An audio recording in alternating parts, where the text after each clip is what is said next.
اللہ تعالیٰ بندوں کو آزماتا ہے، پرکھ کرتا ہے، امتحان لیتا ہے، طرح طرح کی نعمتوں سے اسے مالا مال کرتا ہے، کاروبار وسیع ہو جاتا ہے، اس کے لیے دولت کے انبار لگ جاتے ہیں، دنیاوی مال و اسباب اس کے لیے جمع ہو جاتا ہے، منصب ملتا ہے، عہدہ ملتا ہے، اقتدار ملتا ہے، شان و شوکت ملتی ہے، لوگوں کے دلوں میں اس کا گھر بنتا ہے، تو اس کے ذہن میں یہ بات آتی ہے کہ میرے رب نے مجھے جو عزت دی ہے میں اس کا استحقاق رکھتا تھا، اور میں اگر اس لائق نہ ہوتا تو مجھے کیوں نوازا جاتا، تو گویا میرا رب میرے اوپر راضی ہے۔ اور پھر جب محفل نعت میں مہمان خصوصی بھی بن گئے تو پھر تو ان کے نفس کو اور تسکین مل گئی۔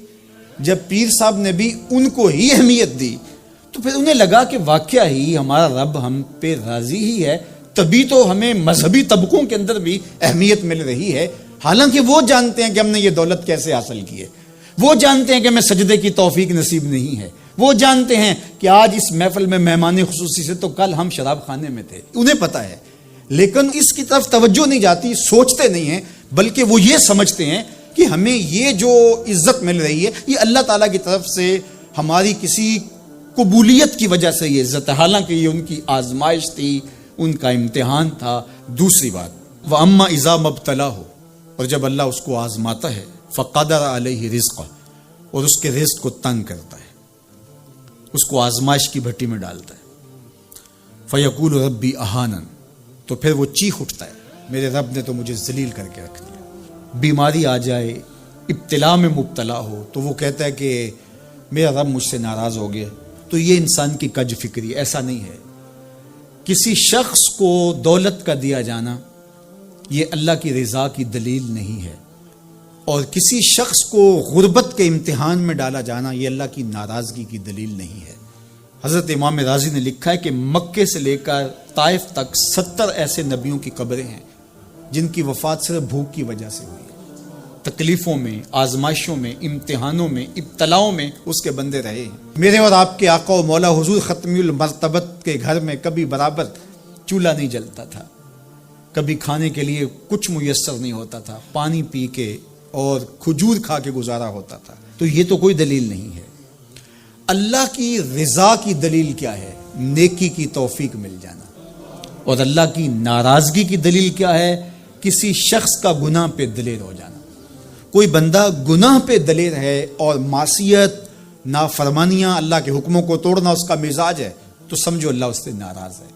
اور اگر کسی کو اللہ نے سجدے کی توفیق دی ہے، کسی کو اللہ میں اپنے راستے میں خلوص کے ساتھ خرچ کرنے کی توفیقات عطا کی ہیں، حلال حرام کی تمیز اس کو عطا کر دی گئی ہے، تو پھر سمجھ لو کہ اللہ اس پہ راضی ہے۔ باقی رہی بات کہ کسی کو دولت کا زیادہ دیا جانا، کسی کو کم دیا جانا، تو یہ آزمائش ہے۔ اب جو اہل ایمان ہیں، اللہ کے بندے ہیں، وہ کیا کرتے ہیں؟ جب دولت زیادہ ملتی ہے، اقتدار ملتا ہے، منصب ملتا ہے، تو صرف اللہ کے شکر کے دائرے میں آ جاتے ہیں، اور جب مصیبت آتی ہے، تکلیف آتی ہے، اذیتوں میں مبتلا ہوتے ہیں، تو پھر وہ یہ نہیں کہتے کہ ہمارے رب نے ہمیں ذلیل کر دیا، بلکہ وہ اس پہ صبر کرتے ہیں اور اللہ کے حضور دعائیں کرتے ہیں، التجائیں کرتے ہیں کہ مالک تو نے جو جس آزمائش میں ڈالا ہمیں پورا اترنے کی توفیق نصیب فرما، ہماری سفید پوشی کا بھرم نہ ٹوٹے، اور ہمیں اس مشکل وقت سے بچانا کہ جب ہماری یہ غربت ہمیں کفر تک لے جائے۔ اور جب ان کو دولت مندی دی جاتی ہے تو وہ ڈرتے ہیں کہ اللہ ایسا نہ ہو کہ یہ دولت ہمیں فرعون بنا دے، یہ دولت ہمیں نمرود بنا دے، ہمارے اندر بخل پیدا ہو، تکبر پیدا ہو، ہمارے اندر غرور پیدا ہو، تو وہ اس حالت کے اندر اللہ تعالیٰ کا شکر یا دوسری حالت میں اللہ کے حضور صبر کی توفیق مانگتے ہیں اور صبر کے ساتھ اپنی زندگی گزارتے ہیں۔ آقا کریم علیہ السلام نے ارشاد فرمایا کہ کون ہے جو مجھ سے یہ کلمات لے اور ان پر خود عمل کرے اور پھر آگے ان لوگوں تک پہنچائے جو ان چیزوں پر عمل کرے۔ تو بہت سارے لوگ جھولیاں پھیلا کے آگے بڑھ جاتے، لیکن علم کے لیے جو حرص حضرت ابو ہریرہ کے سینے میں تھی، اس وجہ سے انہوں نے پہل کی اور آگے بڑھ کے عرض کی، حضور یہ خیرات میری جھولی میں ڈال دیجئے، میں خود بھی عمل کروں گا اور ایسے لوگوں تک پہنچاؤں گا بھی جو ان پر عمل پیرا ہوں۔ تو کہتے ہیں حضور نے میرا ہاتھ پکڑ لیا اور 5 چیزیں گنوائیں۔ پہلی بات میرے حضور نے ارشاد فرمائی، اتق المحارم تکن عابد الناس، اللہ کی حرام کردہ چیزوں سے بچ جاؤ تم لوگوں میں سب سے بڑے عبادت گزار بن جاؤ گے۔ نیکی کرنا بہت اہم ہے، لیکن یہاں جو تعلیم دی گئی وہ گناہ سے بچنے کی ہے۔ ایک شخص رات کو 100 نفل پڑھ لیتا ہے، لیکن صبح اٹھ کے کسی کا حق غصب کرتا ہے، کسی کو گالی دیتا ہے، جھوٹ بولتا ہے، کم تولتا ہے، کم ناپتا ہے، اللہ کے احکام کو توڑتا ہے، اور دوسرا شخص ساری رات عشاء کی نماز کے بعد سویا رہا اور دن کو فجر کے بعد اس نے جھوٹ نہیں بولا، کسی کو تنگ نہیں کیا، اللہ کی مخلوق کو ضرر نہیں پہنچایا، تو شریعت ایسے شخص کو پسند کرتی ہے جو اللہ کی حرام کردہ چیزوں سے بچ جائے۔ نیکی کی توفیق مل جائے، نفلی عبادات میسر آ جائیں تو بڑی بات ہے، لیکن اس سے بڑی بات یہ ہے کہ اللہ کی حرام کردہ چیزوں سے بچا جائے۔ دوسری بات ارشاد کی، وَرْضَ بِمَا قَسَمَ اللَّهُ لَكَ تَكُنْ أَغْنَى النَّاسِ، اللہ کی تقسیم پہ راضی ہو جا، لوگوں میں سب سے بڑا غنی تو ہوگا۔ دولت کی کثرت سے بندہ غنی نہیں بنتا، کتنے دولت مند ہیں، نفس کی کمینگی ہی ختم نہیں ہوتی۔ تو غنی اس وقت بندہ بنے گا جب اللہ کی تقسیم پہ راضی ہو گیا، اللہ نے جس حالت پہ رکھا اس حالت پہ خوش ہے کہ میرے مالک نے مجھے جو دے دیا یہ میرے لیے اس نے مناسب جانا، تو بس میں اس پہ راضی ہوں، میں اس پہ خوش ہوں۔ اور اگر انسان یہ نہیں چاہتا اور نہیں کرتا تو جہاں بھی ہوگا وہ مطمئن نہیں ہوگا۔ پھر ارشاد فرمایا، وَأَحْسِنْ إِلَىٰ جَارِكَ تَكُنْ مُؤْمِنًا، اپنے ہمسائے کے ساتھ سلوک اچھا کر، تو کامل مومن ہو جائے گا۔ جو آپ کا ہم سایہ ہے تو آپ کا سایہ شفقت کا اس پر پڑنا چاہیے۔ آپ کا ہم سایہ آپ کی طرف سے سخت دھوپ میں اذیت گوارا نہ کرے، بلکہ آپ کے ہم سائے کے آپ ہم سائے ہی قرار پائیں، تو آپ کے ایمان کی کسوٹی یہ ہے، آپ کے مومن ہونے کا معیار یہ قرار دیا گیا کہ آپ اپنے ہمسایوں کے ساتھ کیسے ہو۔ چوتھی چیز، وَأَحِبَّ لِلنَّاسِ مَا تُحِبُّ لِنَفْسِكَ تَكُنْ مُسْلِمًا، اگر تم کامل مسلمان بننا چاہتے ہو تو جو اپنے لیے پسند کرتے ہو تمام مخلوق کے لیے وہ پسند کرو۔ اب کوئی شخص یہ مزاج اپنی طبع میں راسخ کر لے تو معاشرے کے اندر شر، فساد، بدامنی، کسی کے حقوق کو غصب کرنا، کسی سے زیادتی کرنا، کسی کا برا چاہنا، سب کچھ ختم ہو جائے گا، اور یہ معاشرہ جنت نظیر بن جائے گا کہ جو ہم اپنے لیے پسند کرتے ہیں وہ ہم اپنے دوست کے لیے، بھائی کے لیے، ہمسائے کے لیے، عزیز کے لیے، رشتہ دار کے لیے پسند کریں۔ اور پانچویں بات، وَلَا تُكْثِرِ الضِّحْكَ فَإِنَّ كَثْرَةَ الضِّحْكِ تُمِيتُ الْقَلْبَ، ابو ہریرہ زیادہ ہنسا نہ کرو، زیادہ ہنسنے سے دل مر جاتا ہے۔ مسکرانا تو سنت ہے، مسکرانا حضور کی عادت تھی، جس کی تسکین سے روتے ہوئے ہنس پڑیں، اس تبسم کی عادت پہ لاکھوں سلام۔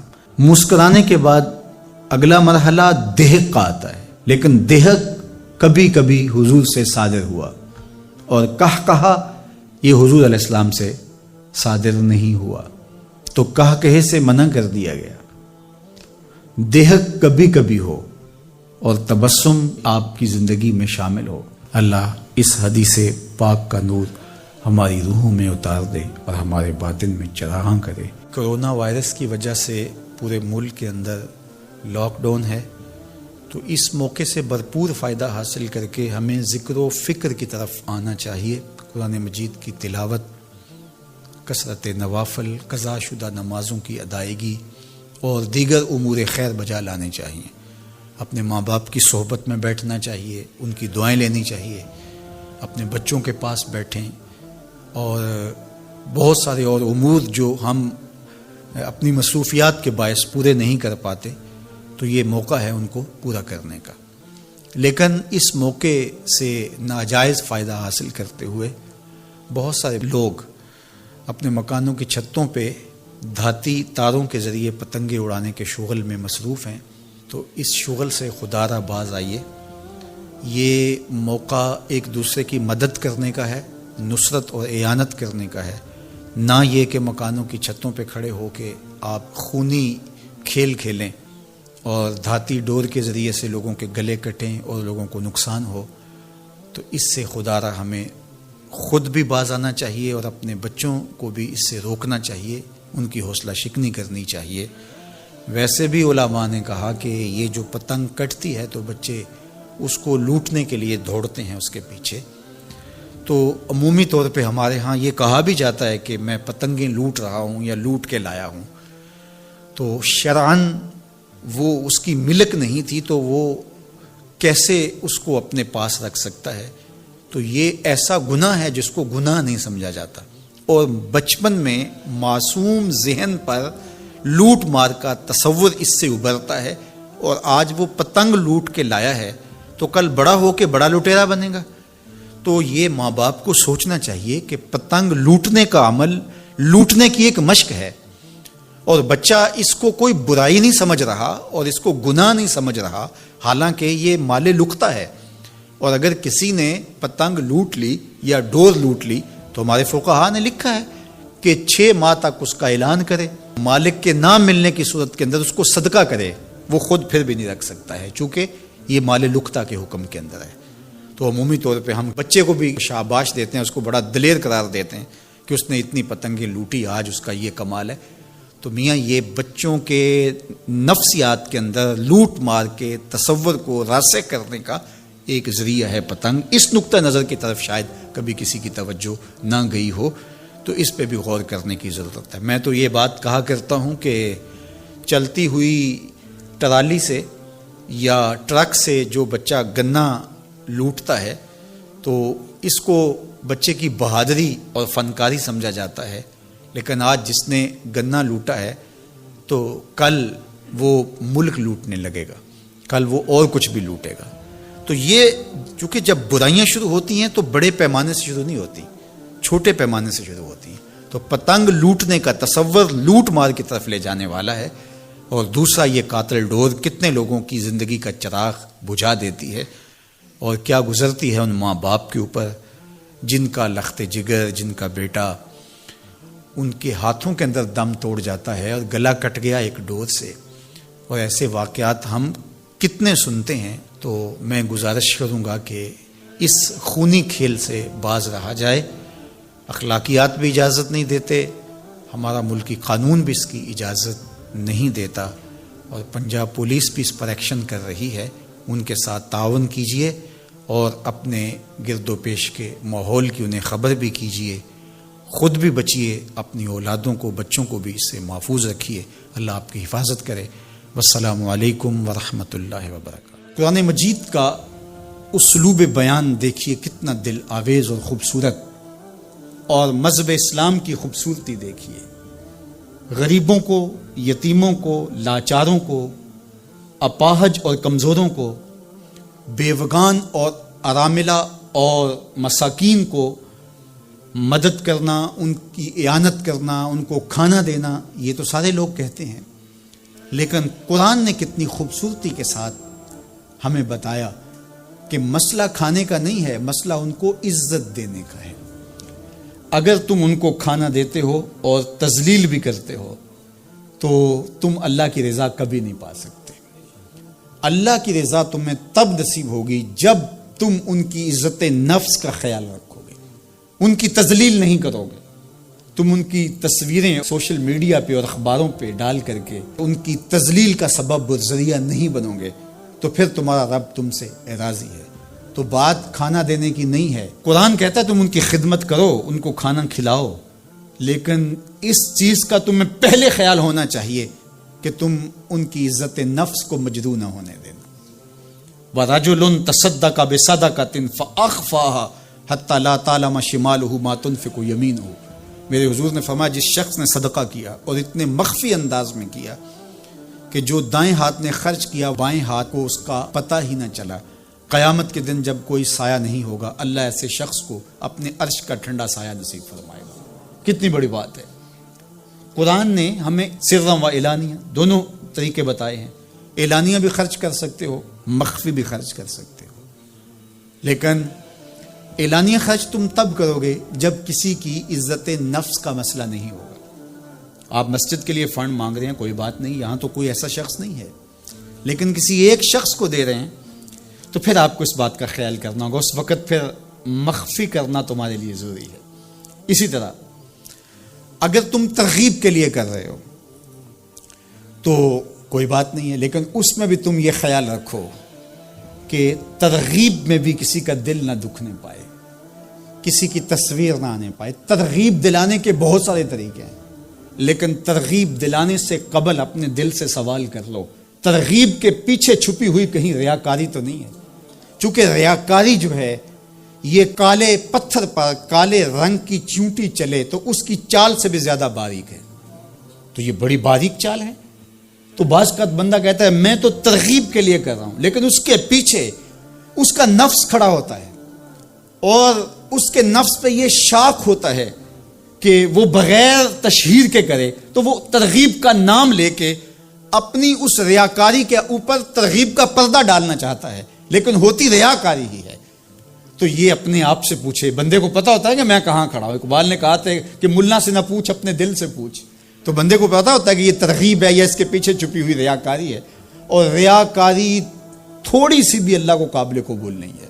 حضرت ابو امامہ الباہلی رضی اللہ تعالیٰ عنہ فرماتے ہیں کہ میں نے حضور سے پوچھا کہ ایک شخص جہاد کرتا ہے اور اپنی جان وار دیتا ہے اور اس کا مقصد اللہ کے دین کو سر بلند کرنا ہے، لیکن اس کے ذہن میں یہ بھی ہے کہ چلو میری بہادری کے جھنڈے بھی لگ جائیں گے، تو کیا اس کو اس عمل کا صلہ ملے گا؟ تو میرے حضور نے ارشاد فرمایا فلا شیء لہ، اسے کوئی اجر نہیں ملے گا. اللہ صرف اسی عمل کو قبول کرتا جو محض اس کے لیے کیا جائے.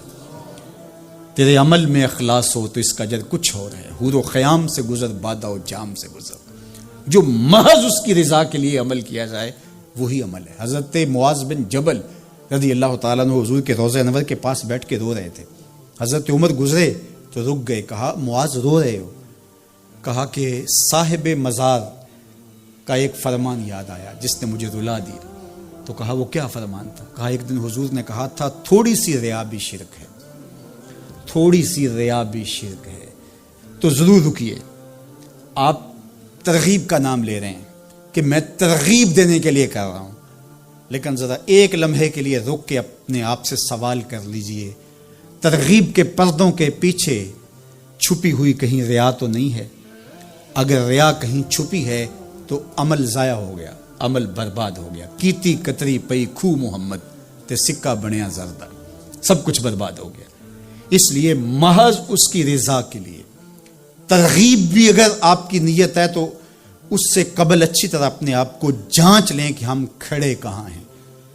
اللہ اکبر. تو کہا کہ کلا بلا تکرمون الیتیم، تمہارا مسئلہ یہ ہے کہ تم یتیم کی تکریم نہیں کرتے ہو، عزت نہیں دیتے. حضور علیہ الصلوۃ والسلام نے فرمایا کہ مومن کا معاملہ بھی بڑا عجیب ہے کہ اسے اگر تکلیف ہوتی ہے تو اس پر وہ صبر کرتا ہے، یا اسے خوشی ملتی ہے تو اس پر وہ شکر کرتا ہے.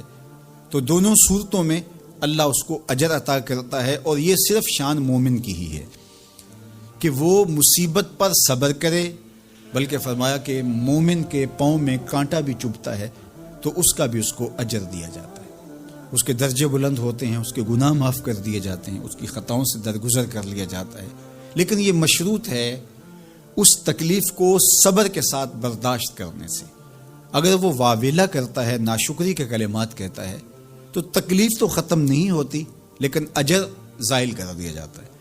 تو اس لیے ہمیں ہر صورت کے اندر صبر کے دامن کو مضبوطی سے تھامنے کی تلقین کی گئی ہے. اور اہل ایمان کو یہ بھی سبق دیا گیا کہ جب انہیں کوئی بھی مصیبت پہنچتی ہے تو وہ کہتے ہیں انا للہ و انا الیہ راجعون، کہ ہم اسی کے ہیں اور اسی کے حضور پلٹ کے جانا ہے. تو یہ وہ امر ہے کہ جو ان کی طبیعت کے اندر ٹھہراؤ پیدا کرتا ہے اور ان کی زندگیوں کے اندر اللہ تعالیٰ جل شانہ پر جو یقین ہے اس کا پتہ دیتا ہے. اگر مصیبت کو اللہ کی طرف سے سمجھ کے مان کے صبر کیا جائے، اس کو مقدور سمجھا جائے، اس پر واویلا نہ کیا جائے، اللہ کی نافرمانی کا کوئی کلمہ نہ بولا جائے، اپنے عقیدے میں تزلزل نہ آنے دیا جائے، اپنے رویوں کی خوبصورتی کو زائل نہ ہونے دیا جائے، تو اس کا مطلب ہے کہ وہ شخص مومن ہے. اس کا یقین ہے کہ یہ اللہ کی طرف سے ہے، تو پھر اس کے یقین کے صلے کے اندر اللہ اس کو پھر ہدایت قلب کا چراغاں نصیب کرتا ہے۔ اور فرمایا واللہ بکل شیء علیم، اور اللہ ہر شے کو جاننے والا ہے، اسے پتہ ہے کہ کسی پر مصیبت نازل کیوں کرنی ہے، اور اس مصیبت سے اس کا امتحان لینا مقصود ہے، اس کے درجوں کو بلند کرنا مقصود ہے، اس کے گناہوں کو معاف کرنا مقصود ہے، اس کو کسی آزمائش میں ڈال کر کے اس کو مزید کندن بنانا مقصود ہے، یا اس کا کیا مقصود ہے، اس کو سزا دینا مقصود ہے، یہ اسے پتہ ہے۔ تمہارا رب تمہاری طرف آنے والی جو تکلیفیں ہیں ان کے اندر ہزارہا پنہا حکمتوں سے واقف ہے۔ یہاں یہ بات بھی سمجھنے کے قابل ہے کہ جو شخص مصیبت کے آنے پر صبر اور استقامت کے ساتھ اس سے نپٹتا ہے اور اللہ پر جو اس کا یقین ہے اس میں تزلزل پیدا نہیں ہونے دیتا، کل من عند اللہ، اے محبوب فرما دیجئے جو کچھ ہے وہ تمہارے رب کی طرف سے، یہ اس کا خیال اور فکر ہے کہ یہ میرے اللہ کی طرف سے، تو پھر اس مصیبت کو ٹالنے والا بھی وہی ہے۔ تو اگر یہ اس کا عقیدہ پختہ تھا تو پھر وہ مالک کی دہلیز چھوڑ کے، مالک کی چوکھٹ چھوڑ کے کسی اور دہلیز پہ نہیں جائے گا، کسی اور چوکھٹ پہ نہیں جائے گا، وہ اس مصیبت کو دور کرنے والا مؤثر حقیقی اللہ کو ہی جانتا ہوگا اور اسی کے حضور دعائیں کرے گا، التجائیں کرے گا، کسی شرک کا ارتکاب نہیں کر سکتا ہے، اور وہ مالک کی دہلیز سے کبھی روح گردانی نہیں کر سکتا، بلکہ اس تکلیف کے آنے سے وہ اپنے رب کے ساتھ اور زیادہ جڑ جائے گا، اور اگر وہ صبر کرے تو یہ اس کا ایک مرتبہ ہے کہ وہ حوصلے کے ساتھ اس تکلیف کو برداشت کرے، اور دوسرا مرتبہ جو اس سے بڑھ کر ہے کہ اس پہ اللہ کی رضا کے سانچے میں اپنے آپ کو ڈھال لے کہ جے سونا میرے دکھ وچ راضی، میں سکھ نو چلے ڈاواں۔ اگر وہ اس بات پہ راضی ہے تو کوئی بات نہیں ہے، میں اس پہ راضی ہوں کہ میرے رب کی یہ رضا ہے۔ تو یہ دونوں چیزوں کا مل جانا یا دونوں میں سے کسی ایک کا مل جانا، یہ اللہ کی طرف سے اس کو دیا گیا انعام ہے جو اس مشکل حالات میں اس کو حاصل ہوتا ہے۔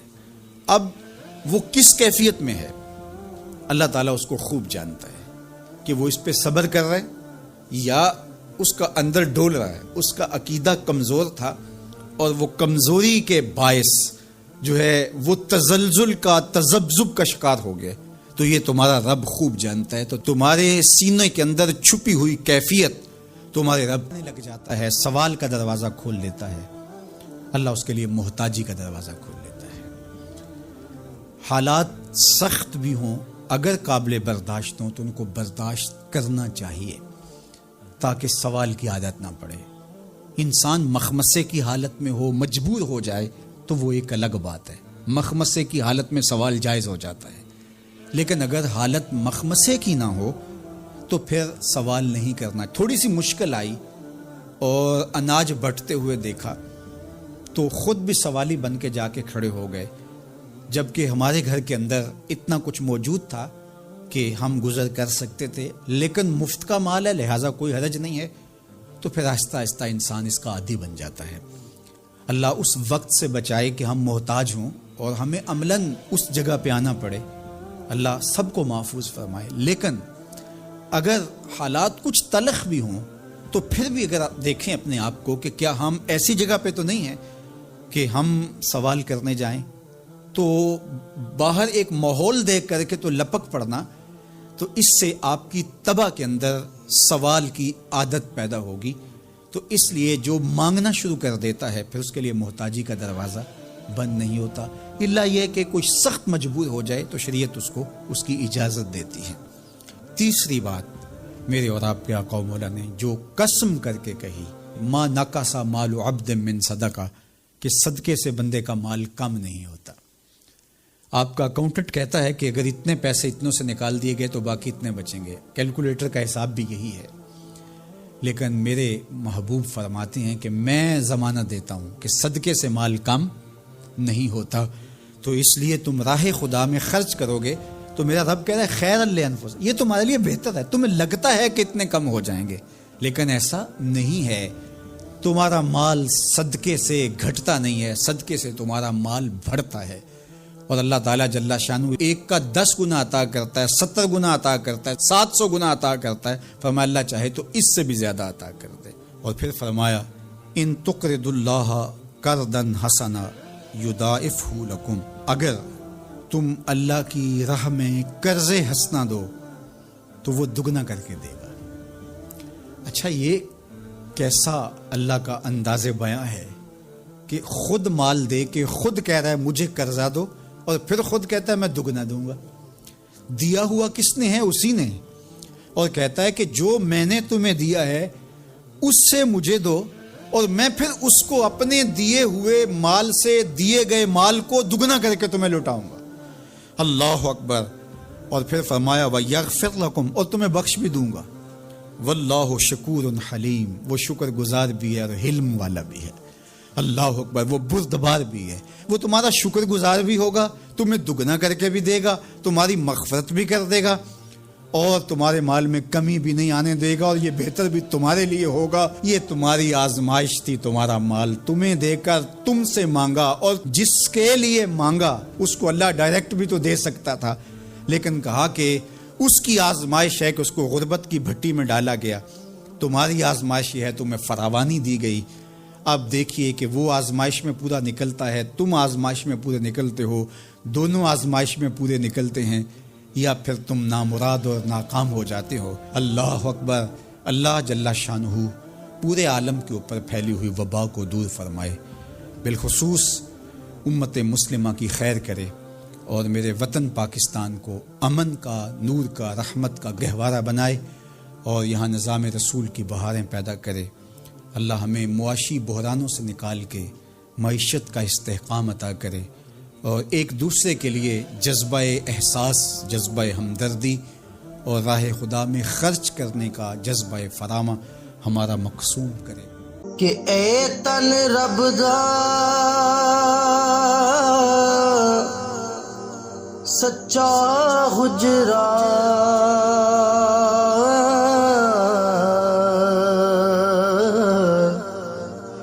تے کھڑیا باغ